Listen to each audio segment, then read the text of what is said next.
Telesaúde Bahia, para profissionais de saúde da atenção básica que atuam na Bahia. Bom, para a gente falar de violência, é preciso inicialmente que conversemos sobre o contexto que nos encontramos no momento atual.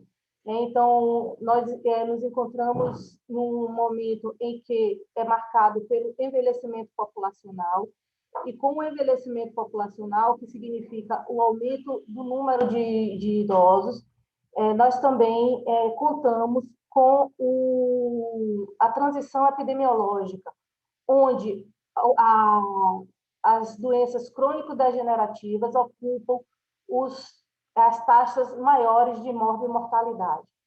Com isso, a gente conclui, né, que, apesar das pessoas viverem mais, elas não estão vivendo necessariamente com qualidade.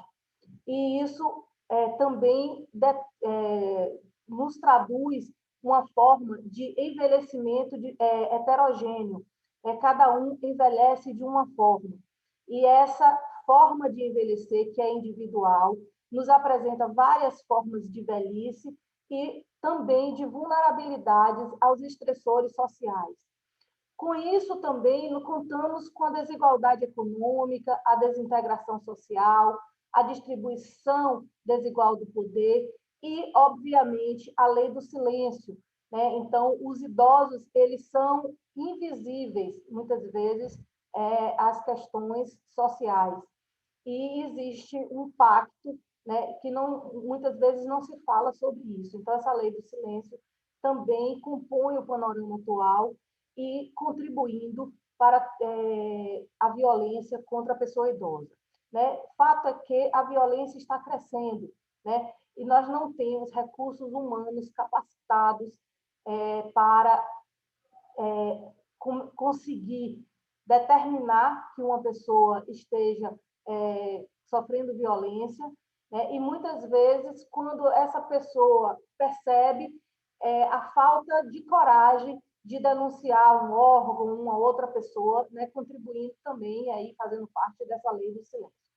Precisamos também chamar a atenção que são, digamos assim, embrionárias ou muito tímidas as políticas públicas em relação a essa questão da violência contra a pessoa idosa, uma estrutura governamental também que ainda precisa ser melhor estruturada para atender a essa questão. A escassez de estudos nesse sentido também, né, e isso traduz também a falta de disseminação do conhecimento e, por fim, uma notificação que é obrigatória, mas é recente e muitas pessoas não conhecem e têm uma dificuldade para entender. Né? Dentro desse contexto ainda, temos um problema que está sendo bem identificado, que é o ageísmo, que é a discriminação sistemática contra as pessoas por elas serem idosas. Né? E essa discriminação ela é embasada em mitos, estereotipias e antipatias. O que é um estereótipo? O estereótipo é um conceito ou imagem pré-concebida que é padronizada e generalizada pelo senso comum, sem conhecimento profundo sobre algo ou alguém. E o mito, o que é? É uma crença geralmente desprovida de valor moral ou social, desenvolvida por membros de um grupo que funciona como suporte para suas ideias ou posição. Né? Temos como estereótipo, por exemplo, a figura de uma bruxa, né, que sempre veio na figura de uma velha. Então, isso, nas histórias infantis, pode levar uma criança a associar a figura do velho com a da bruxa e ter medo da velhice, ter medo de uma pessoa velha. E, por exemplo, o mito é, sendo uma crença, acreditar que todos os idosos vão perder a memória ou que todos os idosos vão ficar incapacitados. Então, o ageísmo é um problema muito sério nos dias atuais, né, dentro desse contexto histórico que a gente acabou de falar, e é uma das principais bases para a violência. Né? E o que é a violência? A violência é considerada qualquer ato único ou repetitivo ou omissão que ocorre em qualquer relação supostamente de confiança que cause dano ou incômodo ao idoso. Essa é uma definição da Organização das Nações Unidas né? E a OMS também define a violência como uma atitude referente aos processos e relações sociais, interpessoais de grupo, de classes, de gênero, ou objetivadas em instituições que utiliza forma, métodos e meios de aniquilamento de outra pessoa ou sua coação direta ou indireta, causando-lhes danos físicos, mentais ou morais. Os números do Brasil são alarmantes. Existem estudos mostrando que 20,8% dos idosos sofrem algum tipo de violência, isso no ano de 2009 a 2010. Em 2008, outro trabalho foi publicado em Niterói, mostrando que 10,1% dos idosos sofrem violência física. E em Uberaba, em 2015, 20,9% dos idosos foi demonstrado que sofrem violência. Em 2018, o Ministério da Mulher, Família e Direitos Humanos publicou uma estatística mostrando que a violência contra idosos aumentou 13% em relação ao ano de 2017. E foram registrados 102 casos por dia, sendo a maioria cometida nas residências das vítimas. 85% desses casos na violência da vítima, 52,9% por filhos e 7,8% por netos. Mas essa não é uma realidade só brasileira. No Canadá, 7% dos idosos sofreram violência no ano de 2002, e nos Estados Unidos, né, também observamos que 76% de pessoas testemunharam agressão verbal, na verdade, de pessoas idosas, testemunharam agressão verbal, 10% assumiram pessoas não idosas cometeram esses atos, e 6% utilizaram restrições excessivas em relação às pessoas idosas, né? Isso foi um estudo demonstrado em instituições de longa permanência. Na verdade, né, a ponta do iceberg, ela é, obviamente, submersa e implica em intencionalidade, exige inteligência, é realizada, na sua maioria das vezes, por familiares e por cuidadores profissionais, e acontece no ambiente doméstico ou institucional e é multifacetado e complexo. É um grande problema porque as pessoas, muitas vezes, não percebem a violência que está cometendo sendo um ato implícito, né? Implícito e sutil. E, muitas vezes, vestido, travestido de brincadeira, né? Como se aquilo que a pessoa estivesse falando fosse uma brincadeira aceitável. Então, a pessoa que sofre violência, né, normalmente o agressor vive na mesma casa que a vítima. Os filhos, né, pessoas que têm filhos dependentes financeiramente, né, e que têm uma idade muito avançada, ou que têm dependência física para manutenção e sobrevivência, ou seja, depende de terceiros para tudo, essas pessoas são as pessoas mais vulneráveis. Né? Aquelas que convivem também com pessoas que abusam do álcool e drogas, né, também são mais vulneráveis. Aquelas que estão isoladas de cuidadores, né, algum familiar que tenha doença psíquica, esse idoso também fica mais vulnerável, que sofra depressão ou esquizofrenia ou algum outro tipo de psicopatologia, também deixa o idoso mais vulnerável. Os vínculos familiares frágeis, né, com história de agressividade na infância, né, pessoas que sofreram violência, essas pessoas também estão mais vulneráveis, né, e também praticam mais violência. Então, o idoso que convive com essas pessoas que já sofreram algum tipo de violência, ele é mais vulnerável. Então, é necessário, né, que a gente também identifique o perfil da vítima. Né? 63% da violência acontece contra a mulher, a idade que sofre mais violência é entre 75 a 90 anos, 45% dos pacientes estão nessa faixa etária, mas entre 60 e 74 anos, 24%, e acima de 90 anos, 9%.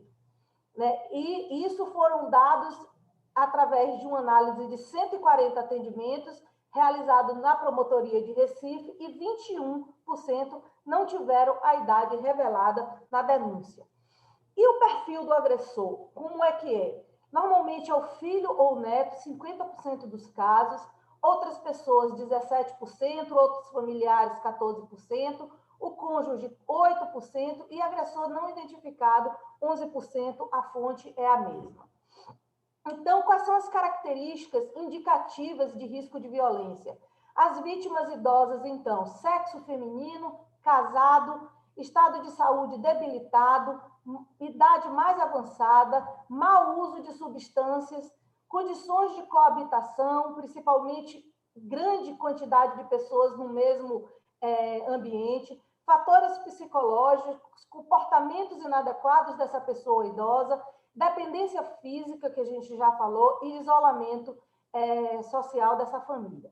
E dos agressores, então, resumindo, uso abusivo de substâncias, doença emocional e mental, falta de experiência como cuidador, relutância, história de abuso em idades mais anteriores, estresse e sobrecarga, dependência, casos de demência, né? O próprio cuidador, ele pode ser também já acometido pela demência, então um demente cuidando de outro, traços de personalidade e falta de apoio social. Todas essas situações contribuem para a questão da violência. Então, quais são as formas de violência existentes? A estrutural, que é aquela que ocorre pela desigualdade social e é naturalizada nas manifestações de pobreza, de miséria, de discriminação. A interpessoal, familiar e comunitária, que se refere às interações e relações cotidianas, e a institucional, que diz respeito à aplicação ou à omissão na gestão das políticas sociais e pelas instituições de assistência, né? No caso, a gente chama bastante atenção nas instituições de longa permanência, onde se sabe que pode acontecer bastante episódios de violência. As categorias da violência também são diversas, né? Existe o abuso físico, e aí um empurrar, um balançar, um bater, né? Um medicar excessivamente, né? Isso a gente sabe que acontece, o cuidador está impaciente, dá mais remédio do que estaria recomendado. O psicológico, né? Infantilizar, ofender, pressionar, chocar, isso leva a um comportamento de depressão, dependência, isolamento, ansiedade. Essas são formas da gente reconhecer como o idoso, a possibilidade do idoso estar sofrendo violência, né? Onde você encontra cortes, feridas, equimoses, mordidas, queimaduras e traumas, né? Existe também a violência financeira, onde tirar dinheiro, obrigar e vender bem, sem a concordância do paciente idoso, né? E isso leva à pobreza, falta de bens, perda de dinheiro inesperadas, fraudes, né? E a negligência, né? Que é negar a alimentação adequada, atenção médica, casa, roupa, prótese, deixar o paciente sujo quando ele não tem condição de se autocuidar, né? Autonegligência também, isso é uma forma de violência, e isso é a prática do idoso contra ele próprio, né? Isolamento, recurso ao banho, alimentação, medicação, ideia de morte, né? O abuso sexual, toques íntimos, o ato sexual não autorizado, beijos forçados, bulinação, abraços muito apertados, né? Que isso, sem o idoso gostar, né? E ele está sinalizando que não quer e a pessoa está insistindo. O abandono também é uma forma bastante conhecida de violência, né? Mudanças ambientais contra a vontade, deixar sem assistência. Esse paciente, muitas vezes, ele é tirado do seu ambiente, que é bastante familiar, colocado em um outro, em uma instituição de longa permanência, ou na casa de um filho, sem que haja concordância desse paciente. E isso também é um ato de violência. Às vezes, as pessoas praticam a violência achando que estão fazendo o bem do paciente. Fazer o bem do paciente é perguntar a ele o que é importante para ele, o que ele quer. Na impossibilidade do paciente dizer o que ele gosta, participar daquela decisão, tentar analisar, com base no histórico dele, o que ele gostaria, né, que fosse feito naquele momento com ele. Então, nós temos aqui também uma estatística mostrando que as agressões mais comuns, né, as violências mais comuns, são a negligência e as agressões verbais, né, digamos assim, a violência psíquica. Né, 16% corresponde à agressão física e 13% à apropriação indébita, né, então seria a violência financeira. Né, e temos algumas outras formas, né, 3% de ameaça de morte, cárcere privado, 3%, e 5% de outros tipos de violência, como atendimento indevido, né, em bancos, em postos de saúde, hospitais e na própria instituição de longa permanência.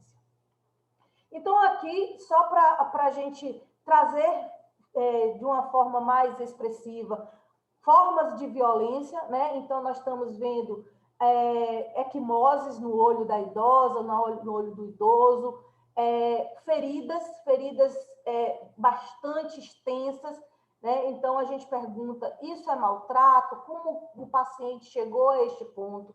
Né? E também, né, a questão da tristeza, né, daquele olhar distante, isso pode ser uma forma de expressão de violência. Né? Aquele idoso que ele gostava de fazer algo, de ir para a casa de alguém e ele não está mais gostando.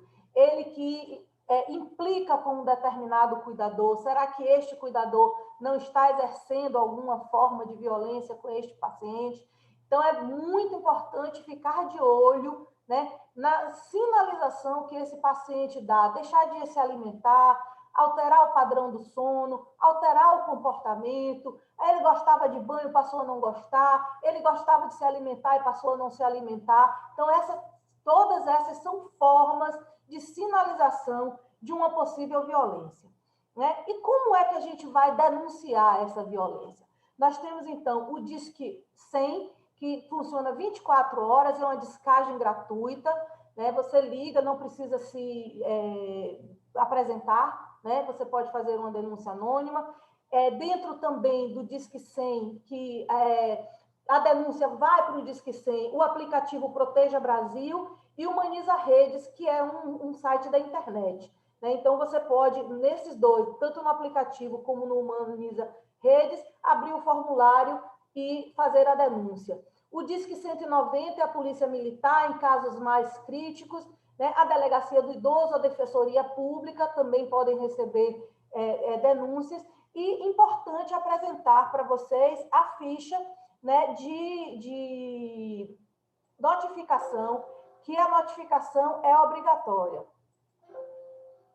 Eu não estou conseguindo abrir aqui essa ficha de notificação, mas ela está à disposição, basta botar na internet, ficha de notificação de violência doméstica, né? Ela vai lá, ela é bastante completa,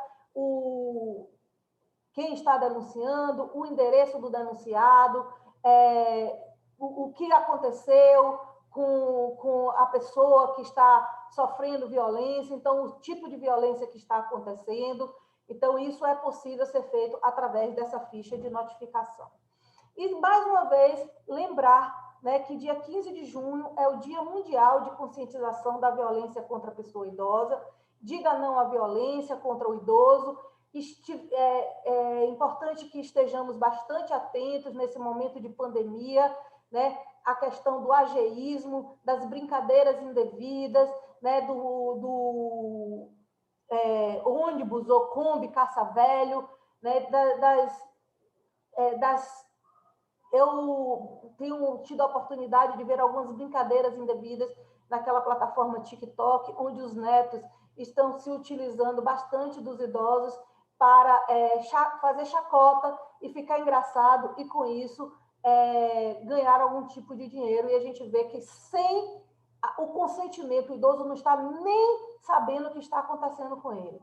Então, é importante a gente estar chamando a atenção, né, da invisibilidade do idoso sempre, principalmente os que moram em instituição de longa permanência, né? Esses pacientes são mais vulneráveis à violência, então é preciso que a gente esteja, né, bastante atento e principalmente as formas que a gente acabou de falar sobre a sinalização que o idoso dá quando ele sofre violência. Então, gostaria de deixar o meu agradecimento à oportunidade de falar sobre esse tema tão importante, tão atual, né, e contribuir para que a sociedade, de uma certa forma, fique atenta a essas questões. Muito obrigado e até mais. Telesaúde Bahia, para profissionais de saúde da atenção básica que atuam na Bahia. Disponível em qualquer lugar e a qualquer hora. É fácil e sem complicação. Se você é integrante de equipe de saúde da família, núcleo de apoio à saúde da família, consultório na rua, mais médicos, programa Saúde na Escola e Academia da Saúde, se conecte com a gente.